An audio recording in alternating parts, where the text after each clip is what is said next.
So in this video I'm going to be showing you 10 model cars from my childhood. Now these models that you're going to see here were probably bought for me by my parents in maybe 1990, 1991 possibly. So that means they were most likely designed and made in the 80s. Of course they're all models of 80s cars, as you can see. So let's see what they're like. First things first, none of them have any markings on the underside. There's not a single marking to say who made these, where they were made, when they were made, or why they were made, or anything really. So these are as mysterious as they get. However, you can see they're all models of very real cars. Let's start with this one here. This is definitely a Mercedes-Benz 300SL gullwing. You can see the cutouts on the top for the gullwing doors. Although you can see that these may not be official licensed products because there's a lack of any Mercedes-Benz branding on it. You can see this rather funny looking red and yellow paint on the hood as well. Of course, none of these cars were painted or otherwise embellished by me except for the wear marks on them, because as a baby, when playing with something, you're not really very careful, are you? You're a baby, you're discovering the world. Even my son tends to just throw things around, so that's to be expected. So that's the 300SL gullwing. Now this one, I'm wondering what it could be. My most educated guess would be a Fiero maybe. If anyone else knows what it is, let me know. It just says turbo first. The Fiero never came with a turbo, so something else most likely. Buick Grand National maybe. I really don't know. This is the only car that I'm not able to identify. And for this video, I didn't go on a Google search either because I wanted to put my knowledge of cars to the test before verifying any of this online. So if I've made any mistakes, well, feel free to correct me. Please do, because I'd like to learn. Now this is of course definitely a BMW 3.0 CSL, the Batwing, the Batmobile as it's called. Just look at that wing. I'm not sure if the real car's wing actually stretches out that far beyond the rear bumper. Maybe it does. I need to go and have a look at an actual 3.0 CSL. There is one in Sri Lanka. Maybe I'll do that sometime and take this model and compare it. But you can see all the other details on it are just right. It looks like a very authentic official scale model, but we know it's not official because there's no badging and of course nothing on the bottom to say who made it.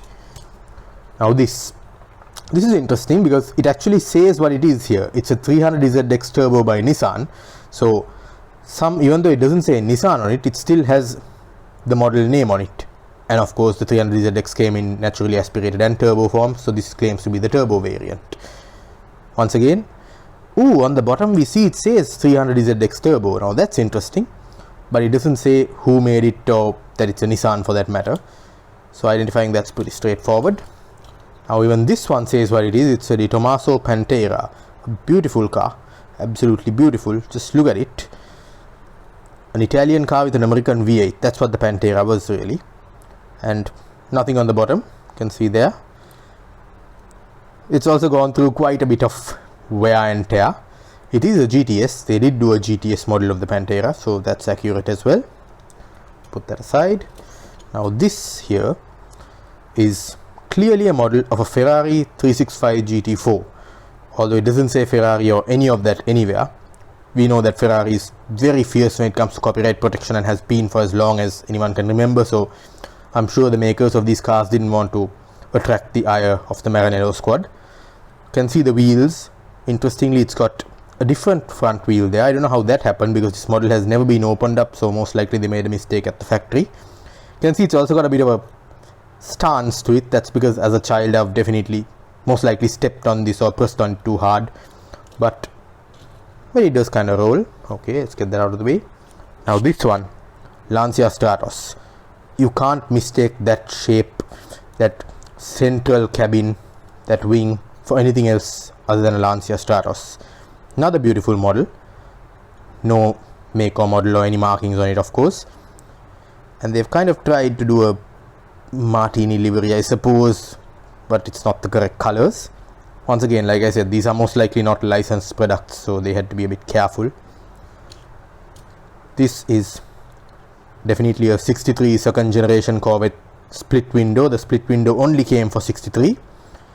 So you can see this also doesn't seem to say anything about what it is.